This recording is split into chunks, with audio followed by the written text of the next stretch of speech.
El proceso de reorganización nacional buscó construir una serie de modificaciones que cimentaran un nuevo orden político, en el que las Fuerzas Armadas tuvieran una participación orgánica y estable en el sistema de decisión. La estructura clandestina coexistió con otra institucional, sujeta a normas establecidas por las propias autoridades. El objetivo era fundar un sistema político estable, fiscalizado por el poder militar, capaz de finalizar el ciclo indefinido de gobiernos civiles y militares. Los partidos mayoritarios, peronismo y radicalismo, debían desaparecer y dar lugar a otros más pequeños. En un país con una fuerte tradición presidencialista, la autoridad del presidente resultó sometida al escrutinio de las tres armas. Las atribuciones del gobierno de facto se desprenden de las propias normas jurídicas sancionadas por la intervención militar, el Estatuto del Proceso y las actas institucionales complementarias, que suprimieron el Congreso, depuraron la justicia y prohibieron la actividad política.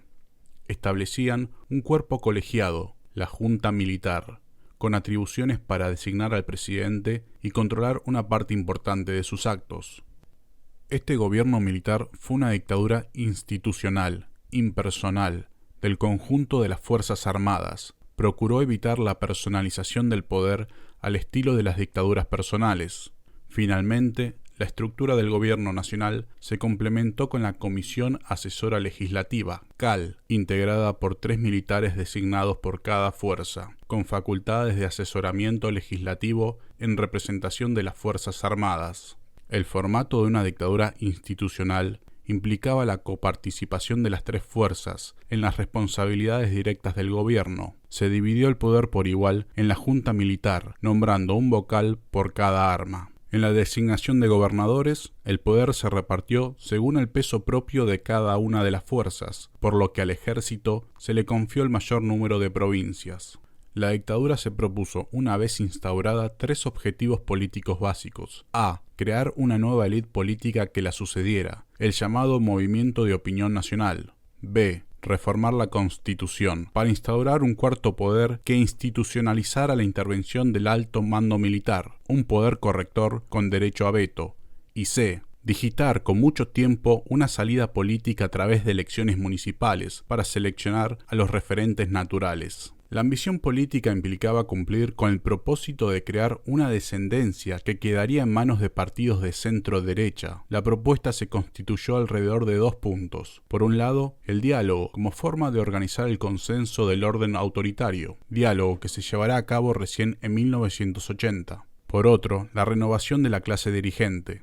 En diciembre de 1979, las Fuerzas Armadas dieron a conocer las bases políticas del proceso, estableciendo las reglas con las que debía operar el régimen militar. Se propugnaba por un sistema político pluripartidista, en el que se debería promover, tanto en el orden nacional como en el provincial, la formación de partidos ampliamente representativos. Contaminado por el Estado terrorista, toda la estructura jurídica se vio afectada, al punto de no haber límites normativos para el ejercicio del poder.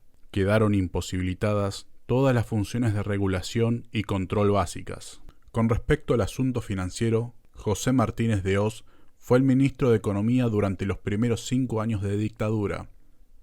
Cuando asumió, debió enfrentar una crisis cíclica aguda. Su plan económico consistía en poder dominar la inflación, la deuda externa y la recesión. Según su análisis, las constantes crisis eran producto de la impotencia del poder político ante los grandes grupos corporativos, sindicatos y empresarios, que se enfrentaban generando caos o se unían para obtener beneficios del Estado. La solución sería cambiar la inestable configuración social, es decir, se buscó solventar los problemas de la economía en vez de su crecimiento. Para Martínez de Hoz, el Estado benefactor había sido el responsable del desorden social, por lo que sus medidas fueron en favor del mercado, el único capaz de disciplinar a todos los actores por igual. Se premiaría la eficacia de competir. Sin embargo, los resultados fueron otros. El poder económico quedó en manos de un pequeño grupo de empresarios, que se beneficiaron con las prebendas estatales, a la vez que para implementar estas medidas no fue con el mercado, sino a través de una fuerte intervención del Estado. Si bien el ministro contó con el apoyo del establishment, la relación con los militares fue más bien distante, ya que en las Fuerzas Armadas prevalecían ideas más tradicionales. Parte de sus medidas fueron bloqueadas, por lo que tuvo que adaptarse y descartar muchas de sus recetas más recesivas. En junio de 1977 empezó a regir la reforma financiera con el propósito de ir hacia la liberalización del mercado financiero. Apuntaba a limitar la injerencia del Estado en el sistema financiero, dejando que las entidades privadas actuaran con libertad en los criterios para el otorgamiento de crédito y la fijación de tasas, lo que proporcionó la proliferación de bancos e instituciones financieras. Ante una eventual quiebra, el Estado garantizaba el depósito a los ahorristas. Esto, sumado a la eliminación de controles, generó un mecanismo perverso que finalmente llevó a todo el sistema a la ruina. En diciembre de 1978 llegó la segunda gran modificación, con la pauta cambiaria. Se anunció un cronograma de devaluación gradual del tipo de cambio, convirtiéndolo en el instrumento principal de ajuste del sistema. Se trató de fortalecer la previsibilidad cambiaria y así reducir por pasos la inflación. El gobierno fijó una tabla de devaluación mensual del peso. La nueva estrategia buscaba controlar el movimiento de la economía mediante el manejo del tipo de cambio. De esta manera, el atraso cambiario promovió las importaciones, que afectó duramente a la industria local. La adopción de la pauta cambiaria coincidió con la etapa de gran circulación de dinero, que provenía de los beneficios extraordinarios del petróleo.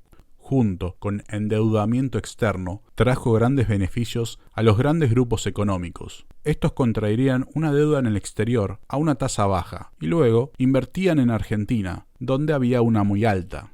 Con la ganancia obtenida localmente, abonaban la deuda externa y obtenían una gran diferencia a su favor. Los grandes grupos obtenían créditos, pero no los invertían en la producción, sino en la especulación. A su vez, la clase media se dedicó a invertir sus ahorros en las financieras, con tasas de interés altísimas, y a aprovechar el dólar barato para viajar al exterior y adquirir allí variedad de productos. Para 1980, las exportaciones cayeron un 20% respecto del año anterior. Las importaciones subieron un 30%. En ese contexto se produjo el fin de la etapa de la plata dulce. La quiebra del Banco de Intercambio Regional, junto con el cierre de otras 37 entidades financieras, originó una fuerte corrida bancaria y fuga de divisas. Durante la gestión de Martínez de Hoz, el Estado realizó importantes obras públicas. Las empresas contratistas se beneficiaron y crecieron a costa de la prebenda estatal. Estos grupos, junto con los acreedores extranjeros, se convirtieron en los nuevos tutores del Estado.